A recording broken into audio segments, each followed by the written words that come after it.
We're Sid and Macky. Since 2014, we've been racing mountain bikes professionally and living out of our van.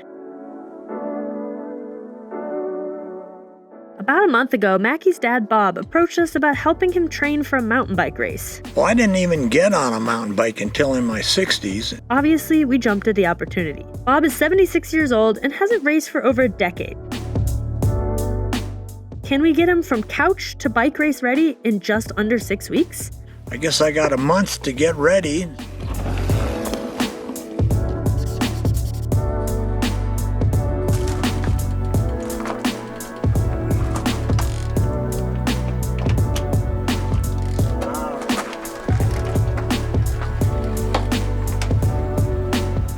So after spectating Breck Epic a couple weeks ago, my dad, out of the blue, started researching mountain bike races, upcoming mountain bike races. I was like, Dad, you haven't done a mountain bike race in over a decade. I believe the last one was 2008. That's 13 years. He's 76. I was like, this came out of the blue? He was like, yeah, I think I'd like to do a mountain bike race this year. We're like, okay, cool. And found out that Road Apple Rally, which is a race that he had raced 13 years ago, is happening again this year, and they have a 70+ category. So we're gonna get my dad all set up. He's gonna start out on the e-bike, do a little bit of training on that, and then transition over to the acoustic bike and see if in a month he can get ready to do his first race in over a decade. Better? Yeah, it's not better. So overall, feel okay, or anything else you want to adjust? I think it all feels pretty good. Alrighty, sound good. Thank you for all your help. Yep.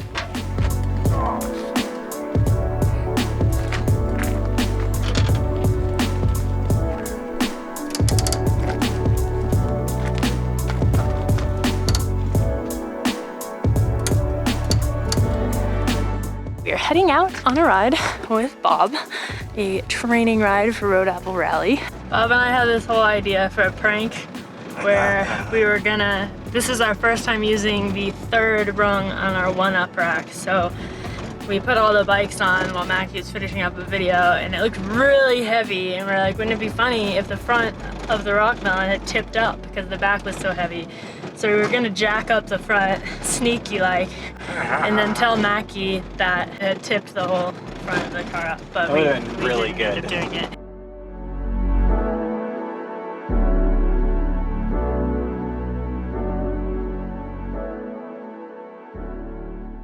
Oh man, I have gears again. It feels so crazy. I'm like, gee, I'm getting spun out. And instead of just having to be spun out, I just hit the button and then I have more gears and I'm not spun out anymore. Don't fall into mud.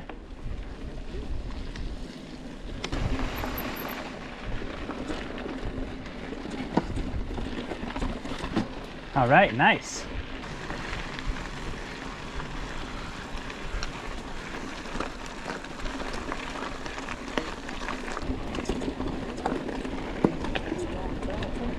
You go as fast as you want. This is fine. So put your seat down here.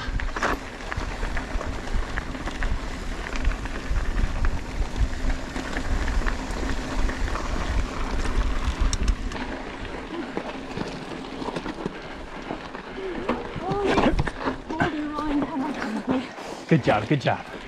Sorry about the boulder, it was an accident. Oh, was your dad, and then a second you had to solve the second one. That might be the first time I've ever passed you in the hill. I don't know what happened there. There goes you.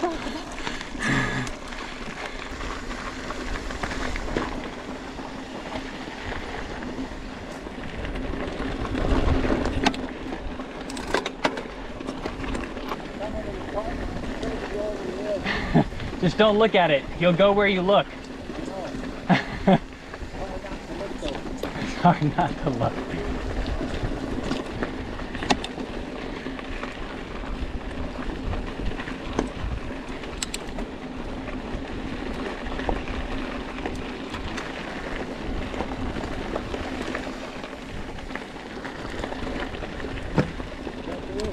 That's the worst part. Sid just pointed out there were fresh road apples back there. That's a good sign since it's Road Apple Rally prep. Man, clinging to Bob's wheel right now. Clinging to his wheel. Faster, Dada, faster.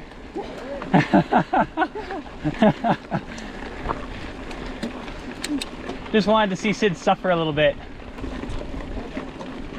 More road apples.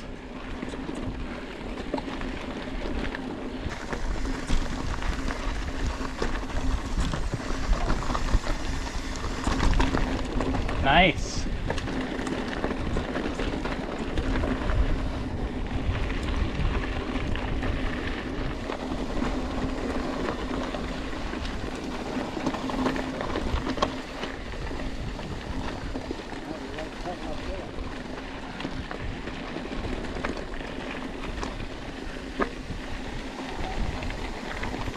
Nice.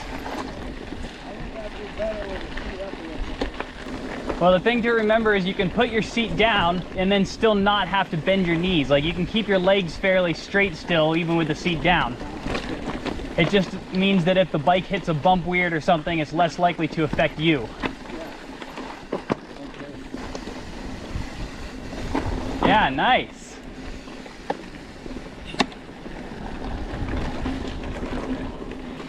I'm part of it too, it's just the eyesight. I mean, I do have some cataract.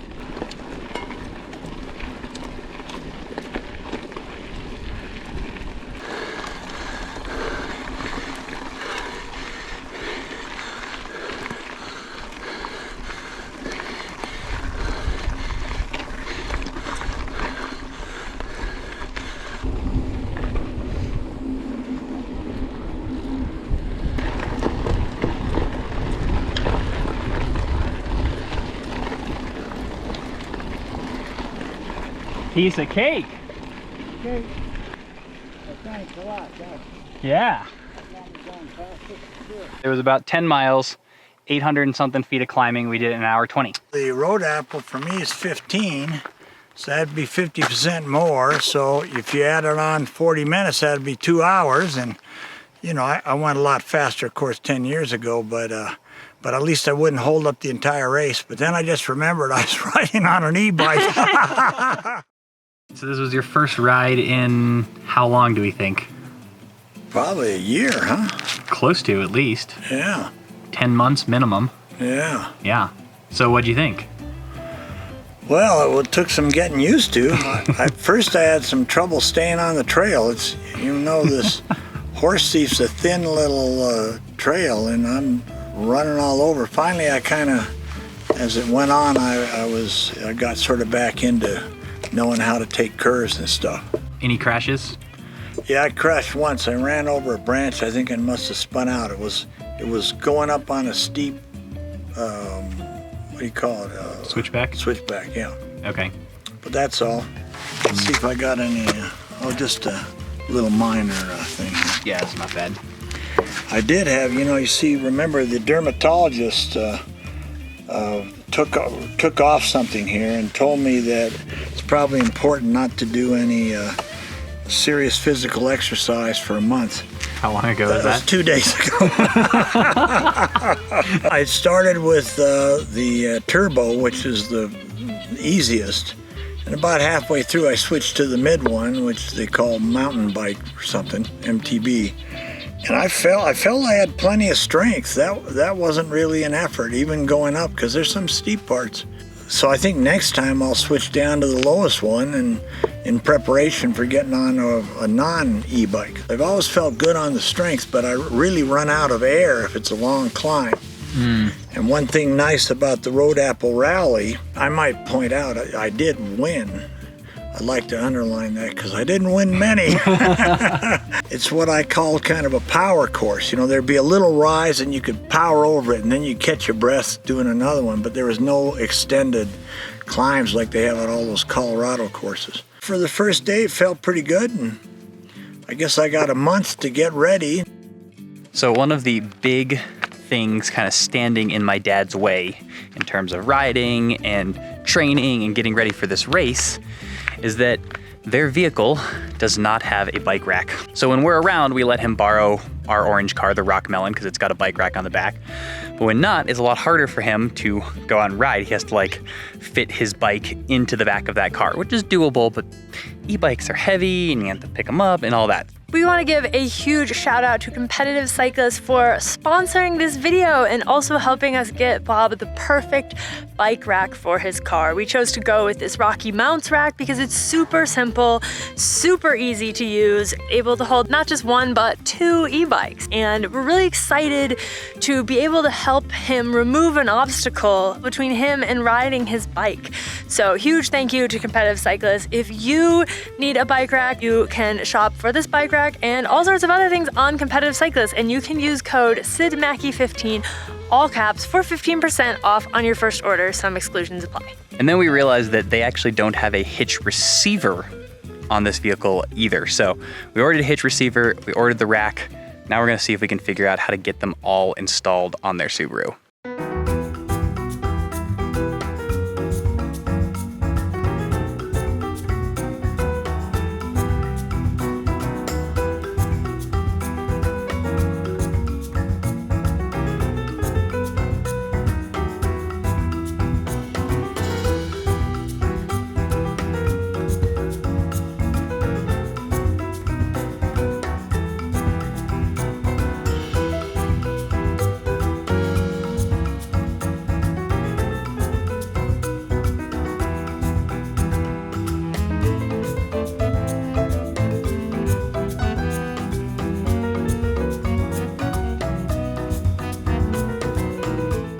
Well, I didn't even get on a mountain bike until in my 60s, and the main reason I did is because you were starting to do the mountain biking. In fact, when we started, you weren't old enough to drive, so we had to drive you to these events. So we would go to the races, and at first it was the New Mexico races. You'd start out the race, and we'd say, go Macky, that'd be great. And we'd see Macky disappear over the hill, and then you check your watch and say, well, we'll see him again in probably 25 or 30 minutes. You know? So 25 or 30 minutes later, here you'd be coming down and say, there he is. No, that's not him. There he is. Go Macky. And he'd go over the hill again. And we'd do that a few times. And I have to admit, it was a pretty boring thing to do. One day, I still remember this very clearly. One day you said to me, you know, Dad, you're just standing around here and stuff. Why don't you race? I said, me race? I'm in my 60s, I've barely ridden a mountain bike. Are you out of your mind? And you said these words. You said, Dad, you don't get it. Mountain bikers are good guys. They just want you to be out there. So we started doing the racing, and everyone in the family raced, including your mom a couple times. The key with these races is the thing you had to have was before you finished, you had to have a story. So you could say, uh-oh, we're getting close to the end. All right, what's my story going to be? But you'd have to get it ready because everyone would come around, all the family and other people, they wanted to hear your story. And your story was just as valid as a Cat 3 as a pro story. Now, your story was often about a duel with somebody at the front. You were playing cat and mouse, and you're going to make your move, but not until the last lap or something like that. That was never my story. And I can remember a race or two where I slipped and I kind of rolled into a tree and I'm upside down. And I was at this point leading this race, I remember. And the people I'm competing with passed by, you okay? And I said, oh yeah, I'm fine. Okay. But if I said I wasn't okay, they all would have stopped. That was the nature of the race. Nobody would have kept going if it was all right. But you always had something, you'd roll down a hill or whatever. And Part of your workout is putting the bikes on, I figure. Plus, also, the more you do it, the better you'll be at doing it. And I don't need to learn how to do it because it's on my bike rack.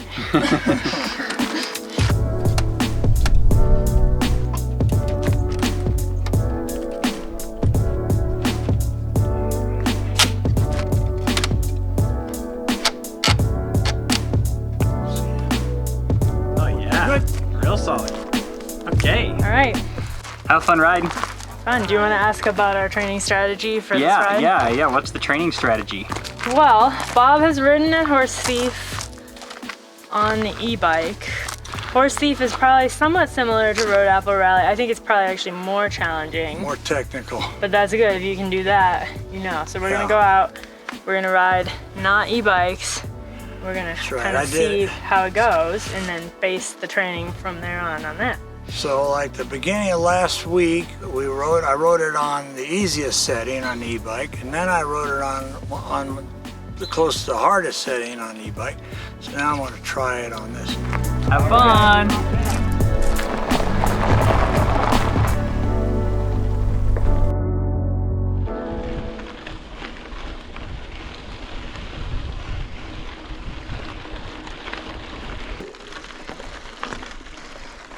That's a little harder than on an e-bike.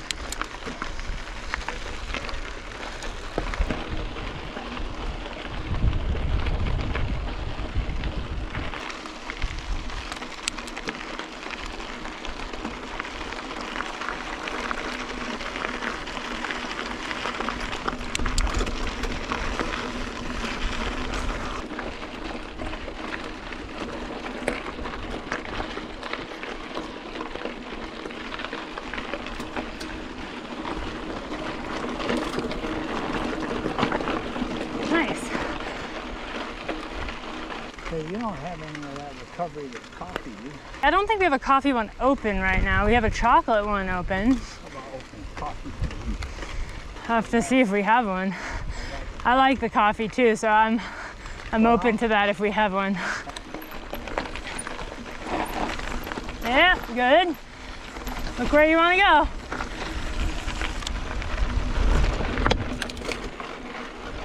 Nice. Good job.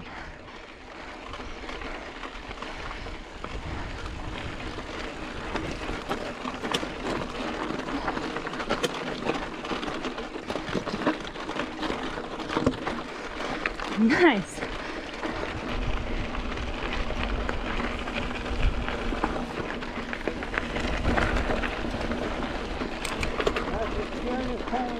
Yep.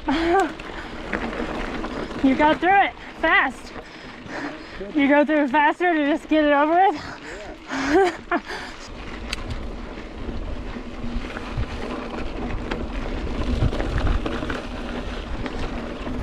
You're really moving along good on the rolly stuff. Yeah.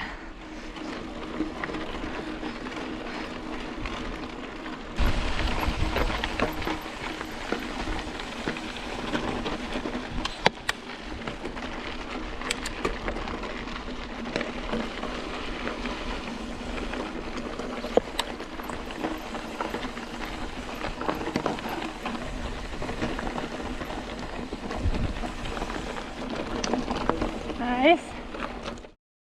You look a little tired there. I had a little nap, yeah. How's the training going? Well, let's see, I've had 8 rides. Now I'm convinced I can make the 15 miles. I've been climbing more altitude than it is in the race. What else besides riding have you been doing? Well, I do some push-ups. Yeah, a little bit more than some. I think it's worth, acknowledging the push-up. All right. Well, it turns out that for my New Year's resolution was I was going to do 1 push-up on January 1st and 2 push-ups on January 2nd. And I got up to about 80 push-ups and realized if I keep this up, I'm going to be doing push-ups all day long. So I went up to 100 and then I switched to 3 times a week. And I've actually kept it up. I do 4 sets of 25. It's important to do them early in the morning because I don't have any strength left in the afternoon.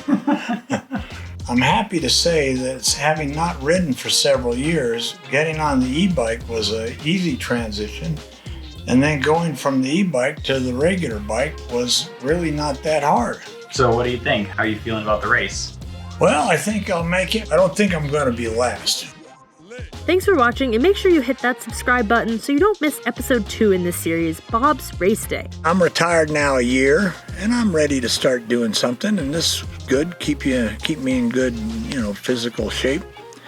And the other thing is I'm running out of new t-shirts. The ones I got are back from those old races. I need t-shirts badly.